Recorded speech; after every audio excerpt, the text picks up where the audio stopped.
From Launch Fishers and Fishers, Indiana, the Jacob Pyle Show presents the Night Talk Sessions. These conversations that you are about to see were originally shown on YouTube between September and October of 2023 when the show was originally titled Night Talk. But with the popularity of the Jacob Pyle Show on YouTube, these episodes are now being shown again in its entirety, from beginning to end, with no edits, cuts, stops, or interruptions.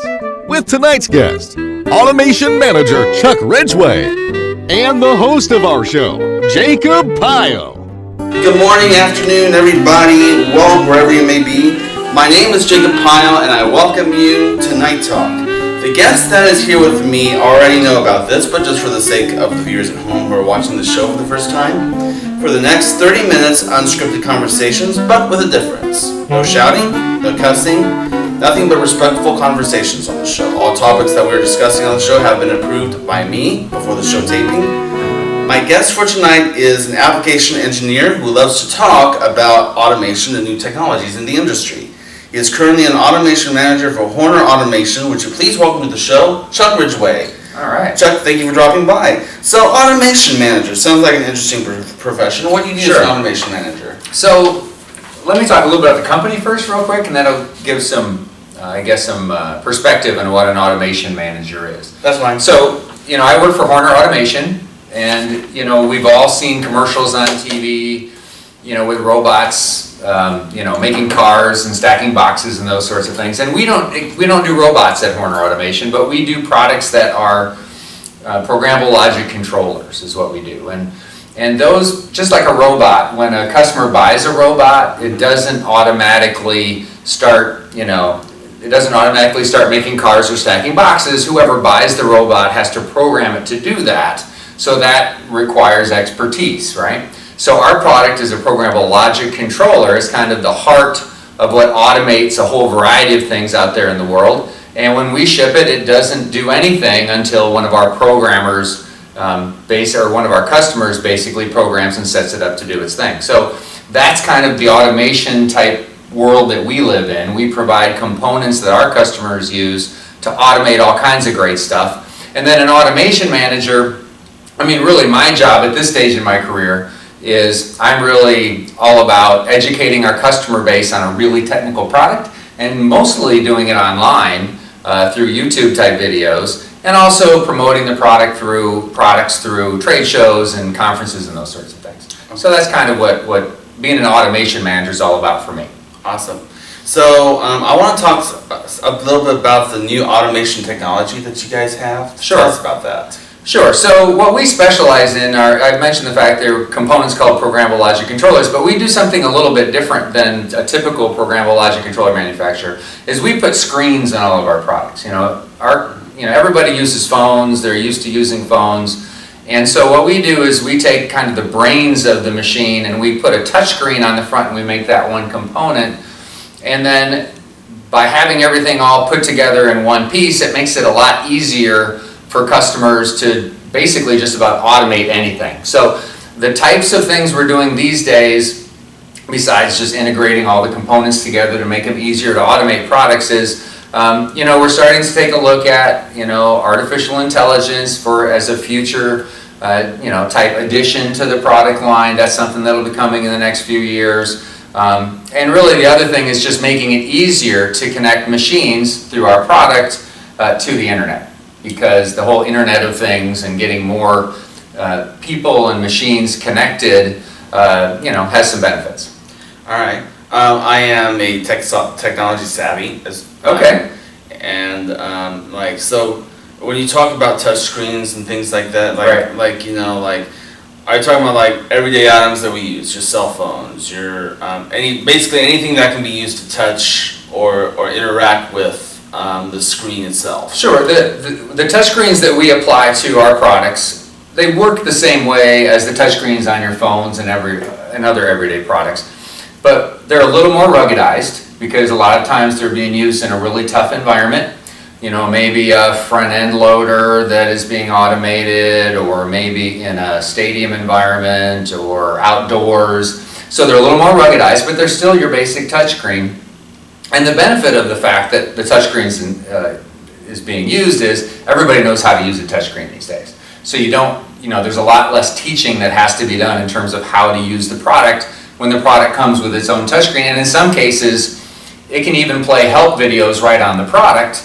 So the customer who's using an ice cream machine or something else that's built around this piece of automation, if they need to know how to use the machine or how to clean the machine, sometimes the videos are right there on board on the screen that they can use to get out of trouble. All right. Another example I should mention too. If you guys ever walked into a McDonald's and nowadays, well, back in the old days, you would actually, and I think you still can. You can go up to the cash register, the counter, and you can order food. But now, it's like, I remember the McDiners. They used to have these phones that were attached to the wall, and then you would order, similar to Order Pizza King is another example of that. Sure. But now McDonald's has McDonald's, I think Taco Bell has these new fast food kiosks now, where you can actually, without having to say a single word, you can just kind of punch in your order and then you're good to go. What are your thoughts on those? That's just another way for people to use automation. A lot of people prefer the personal touch, I guess, of interfacing with humans, and that's not ever going to completely go away. But there's something to be said for folks. One thing that's amazing to me: you go to the grocery store, for instance, and they have maybe 3 or 4 lanes open that aren't all that busy, but yet you have people lining up to basically check themselves out. So it's just sometimes people prefer that approach. Because I guess maybe it's kind of the reason why some people like to drive instead of ride in a car, because they want to feel like they're in control. When they're using a piece of, a kiosk like that, or they're checking out their groceries, they feel like they're doing it themselves and they're in control. And then I think some people, for whatever reason, they just aren't that comfortable in interfacing with people a lot. Yeah, I was gonna say I'm mostly well. Here's the thing with me. When I hear certain sounds, I get seizures. Okay. So sometimes, like if I'm at, say, a Walmart or a Kroger or something like that, and I always will use like those self checkouts. Sure. All the time. That way I'm not having to interact with other humans and stuff like that, and I can just do it all through the machine. Right. But I know a lot of people nowadays, of course, like you said, that prefer the old-fashioned way. The old-fashioned way, have someone scan your products for you and put them in the bag and things like that. Right. So, yeah. Wide range of people, different preferences, and also different ages, right? People that grew up with more of dealing with people in the checkout lane, and they're just more comfortable with that. Whereas people of different age maybe different. So like say maybe people in my age or younger will prefer the new technology, while people your age or older will probably prefer actually someone else doing it for them. That seems to be the trend, but I think also part of it is also maybe to do with your personality. Like there's some people that they kind of go, and they always feel like they can do it better, So if I'm in control of checking myself out, there's nobody else to blame but me if I'm slow. One of those. Exactly. So some of it could be personality related as well. It's not all, I don't think, age related. All right. Let's talk about some current industry trends. Okay. What are your thoughts on the current industry trends? Sure. So one thing about industry, when you're talking automation and industry, I love technology like everybody else does, but there's technology for the consumer that's kind of on the cutting edge of things. And there's technology in industry which tends to lag a little behind that, and here's why. When one of the things that you can automate is just let's say the Fisher's water system. They're providing fresh water for their citizens, and when they invest in automating their water system, they're not expecting a piece of equipment to be installed for 2 or 3 years. They're thinking 10, 15, 20 years, right? Right. So in that type of environment, you're not always buying the bleeding edge of technology because, one, it's not needed, and secondly, you want to play it a little bit safe to be sure that you've got something proven. So that being said, there is new technology that's being applied in industry. It's just not as fast as you might see it on the consumer world. Examples. We've seen these VR headsets, right? Mm-hmm. Probably the best application I've seen for VR headsets in the industrial world would be for electricians to be able to wire panels more quickly because of, they can see what they need to do next and they can react more fast. That's one example. All right, I have to pause right there because we got to take a break. When we come back, more with Chuck Ridgeway. Stay with us. Welcome back to Night Talk. I'm here with Chuck Ridgeway, Automation Manager at Horner Technologies, and when we had to take our first break, you were talking about some of the current industry trends. Exactly. So, and I was talking about the fact that industry tends to lag behind consumer just because there's a little more conservatism and a need to make sure that everything is proven before it gets used too much. So I talked about the fact that VR headsets, which are all the rage with gamers, there's some application of those, for instance, in industry with electricians using that so they can kind of see in a panel that may have 100 wires that need to be wired, what the next one is that you need to wire, and it goes from point A to point B, and they can do their job faster. That's an example.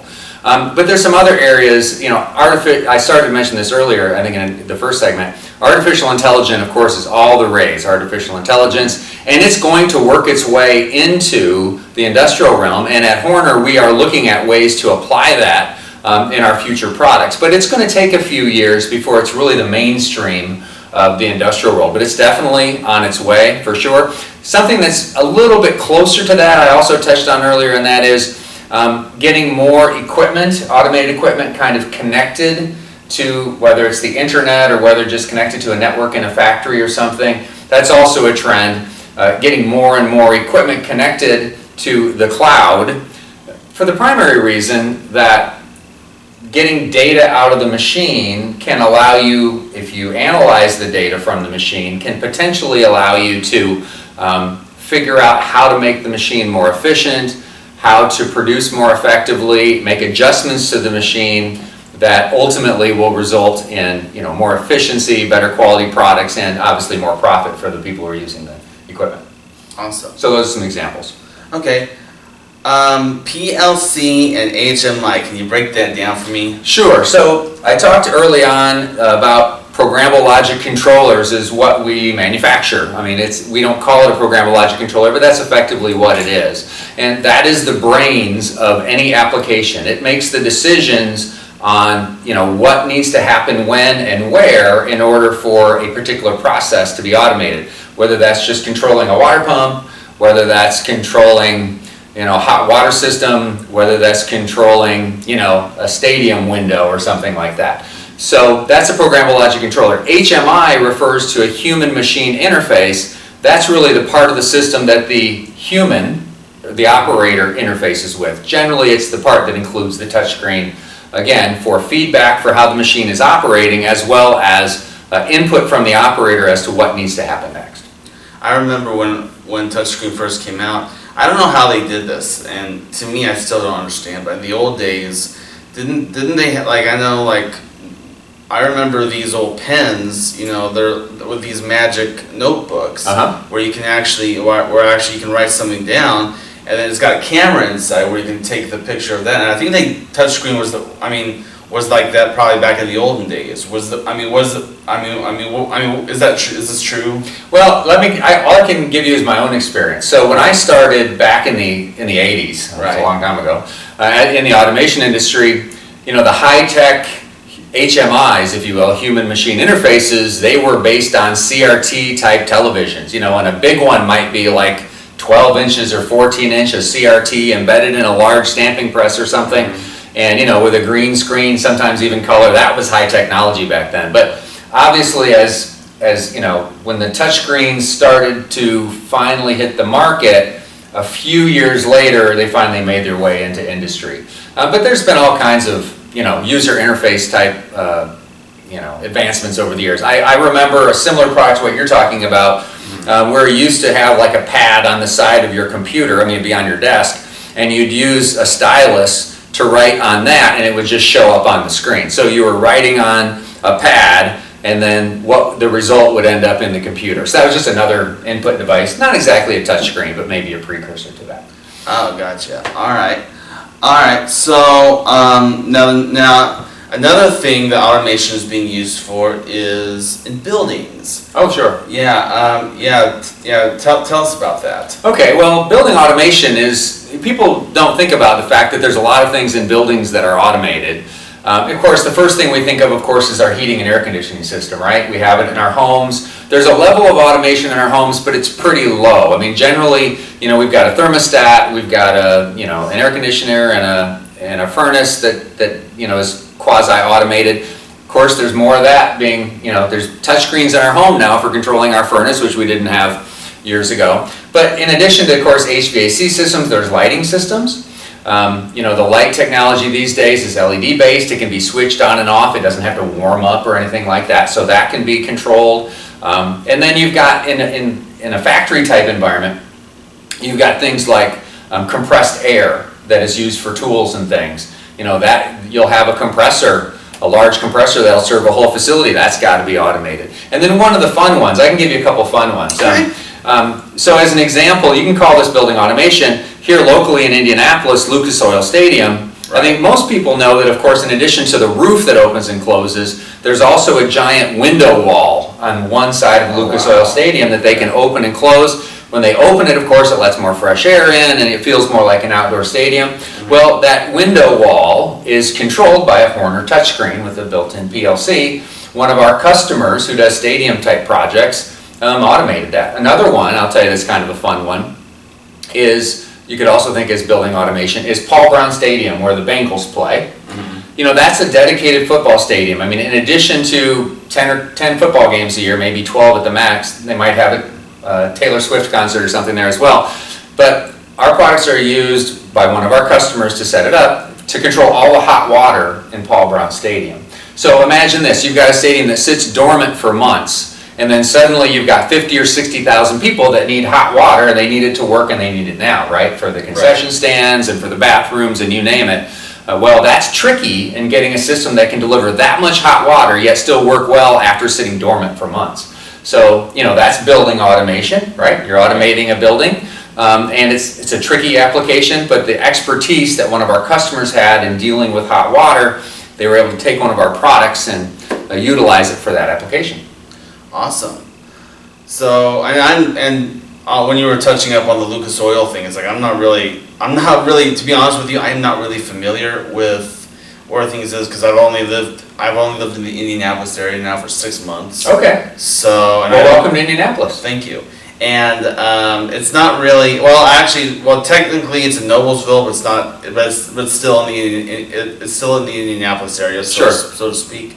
But I never witnessed that. I very rarely ever made trips to Lucas Oil Stadium. Sure, but sure. I never really witnessed that before. And I thought that was pretty cool. It is very cool. Yeah, this customer that we have in the Twin Cities area, actually in Minnesota, they've done stadium jobs all over the world and all over the country. And I mean, they've used our products for things like the Arizona Cardinals football stadium. The field moves in and out because it's natural grass, and they need the field to be outside to be watered and to get sun, and then they move it in for the football games. That's controlled by some of our equipment. Another fun one is the Houston Astros baseball team. Every time they hit a home run, they have this replica of a steam engine that comes out. It's really electrical. That's controlled by one of our products. So lots of fun projects that customer has done over the years. Oh, cool. All right. We have about a minute and a half left for this segment. Okay. Go ahead and talk to us about talk a little bit about control software. Sure. So I mentioned the fact that our products, like a lot of products in automation, are highly programmable. They don't do anything when they leave the factory. They have the ability to do a lot of things, but they don't do anything until they're programmed. So control software is pretty much what's required to program the product that you're going to use as the kind of the central brains of your automation project. So at Horner, our philosophy is we provide the control software for free, which is very unique. Most big automation companies, they require either a subscription service or to pay for the software that their customers use to program their products. Our approach is a little bit different. We include some really good software, but we don't charge for it. And so they can use that software for every aspect of automating their application, from the logic for controlling the equipment to the screens that they build with graphics and things like that for the operator, all the configuration for all the different types of sensors and actuators that are involved in the application, and all the networking between multiple devices. That's all handled with the control software. All right, sounds good. All right, we're going to go ahead and take a break. When we come back from this break, we'll finish our conversation with Chuck Ridgeway. Stay with us.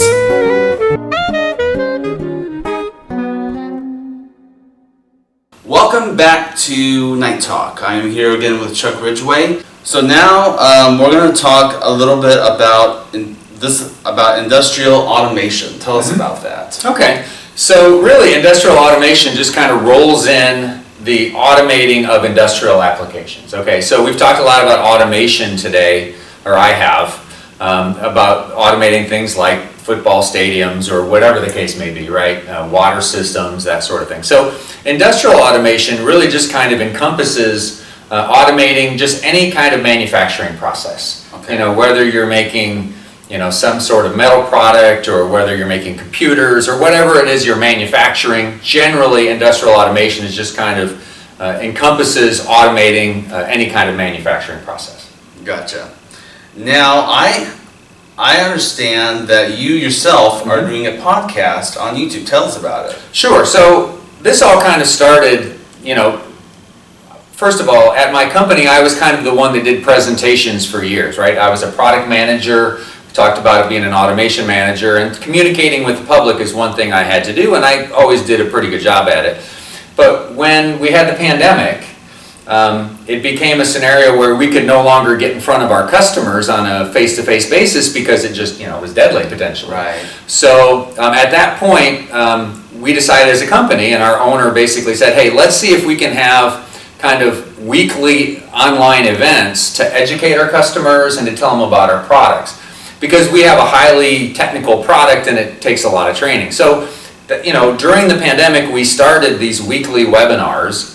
And then over time, it just kind of evolved. You know, it went from just kind of business software webinar type approach to more of a YouTube and live stream type approach. So every week on Tuesdays, we have, you can call it a podcast, you can call it a live stream, you can call it whatever you want. But every week on Tuesdays, we have a technical session where we cover one aspect of using our product in a industrial application, or any application really, whether it's programming the product using the software, whether it is using a product in a certain way for a certain application, maybe controlling the temperature of an oven or something when you're making pizza or making any product, whatever. And we just do that on a weekly basis, and thankfully we have a really good team at Horner that is there to support me for things like editing and some of the content creation and those sorts of things. That makes it possible for us to produce this weekly podcast, if you will. And we've been doing it now since, you know, mid-2020. Awesome. I just thought of another question that came to mind. Sure. How has automation changed since the COVID pandemic? How has it changed? Well, first of all, it continues to get younger. Okay? Right. You know, the users of automation, traditionally, you know, a couple of years ago, let's say 3 or 4 years ago, when I went and I talked automation with people, most of the people I was talking to were my age or not a whole lot younger than me. And so one of the things that's happened is my generation is starting to turn the reins over to the next generation. And so one thing that became very clear is the way the next generation wants to receive information on technical products like automation. So they want to be able to get the information, a lot of cases themselves, by watching YouTube videos or doing research online. They don't want to spend a lot of time being in front of people. So by the way that we educate people on automation, that's been, I think, the biggest change I've seen. The other thing I would say is, while there was a bunch of work on things like sanitizers and those sorts of things during the pandemic, and rightly so, you know, to kill germs and those sorts of things, some of that has kind of backed off a little bit. So it didn't really end up being kind of a permanent scenario. It was more of a spur of the moment thing. So during the pandemic, there was a lot of a lot of emphasis on, sterilization and those sorts of equipment, whereas that's kind of died off and you don't see a lot of that. But a big change is really the way we communicate to people about automation. I'd say that's the biggest change. Cool. All right. So, we still have about 4 more minutes left of the segment. Okay. So, where can people watch your podcast? Sure. So effectively, if they go to the Horner APG YouTube channel, okay, APG stands for Automation Product, or what does it stand for? I've only worked there for 30 years. But anyway, you can go to the Horner APG YouTube channel, and you'll find 200 or 300 videos there covering all different aspects of automation. Some of it very much geared towards our products, other very more general purpose. So if you just want to learn more about some of the industry standard communications networks or some of the trends in communication, as an example, we have some of the better podcasts you'll find online that can help you educate on those topics. Things like Modbus and Ethernet IP and MQTT and those sort of buzzwords that mean things to automation people or people learning about automation that don't necessarily mean a lot to maybe the layman. But yeah, go to the Horner APG YouTube channel. And then like say, I'm interested in one of these automation topics that we just discussed about tonight. Sure. How can we get a hold of you? Sure. So first of all, if you're interested in automation at all, even if you don't necessarily have a really technical degree, we have openings at Horner Automation for entry-level positions in a whole variety of different areas. So we'd love to have you consider Horner as your employer. We're a pretty good-sized company, but we're family-owned, and we have a lot of fun at work. So I would say that's one thing to consider joining the Horner team. If you need to get a hold of me, you can always email me at chuck.ridgeway@hornerautomation.com. That's one way you can get me. I'd love to answer any questions you might have. All right. That is, we got about 2 more minutes left, and I think that's pretty much that's pretty much all I had planned. Sure. So, did you want to say something? Sure. If you have a couple more minutes, I can tell you about a fun application, if that's okay, to kind of fill up the time. So effectively, one of the neat things that we've been working on, kind of with a partner, I can't name the partner, but understandably, right? There's a lot of these automating of vehicles these days, right? Right. Self-guided vehicles, remotely controlled vehicles, that sort of thing. So one of the things we've been working on with a partner at Horner Automation is we've been working with a good customer of ours on automating some heavy equipment that's used outdoors for excavating and those sorts of things. So, where the operator of the equipment can use, effectively their phone or a joystick to remotely control the equipment in an environment where it might be a little dangerous for them to be sitting in the cab, if you will. So again, that's one of the kind of more modern, kind of fun things that we've been involved in as another project I thought I'd tell you about. Okay, cool. All right, so I have a little bit of an honor I have to give you because this is our second episode on Night Talk. Last week you saw me talk to myself. You are our first official guest. So Terrific. You've made history as our first official guest on Night Talk. It was my pleasure. So, and I appreciate you coming by and talking to us. We have a tradition that we do at the end of every episode. Carol Burnett, on the old Carol Burnett show, used to do this.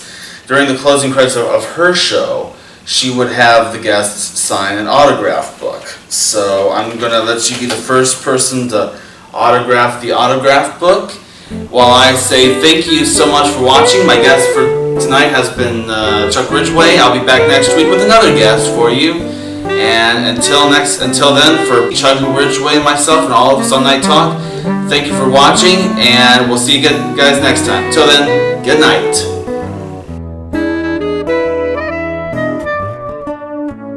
If you want to be a guest on the Jacob Pyle Show, or if you'd like a DVD copy of tonight's program, send Jacob an email. His email address is jtpyle1@aol.com.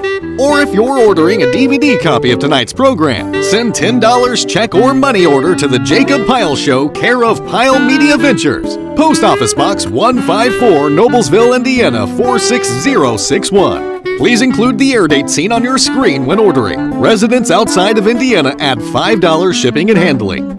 Join us next week on the Jacob Pyle Show, where Jacob's guest will be nurse practitioner Tina Baxter.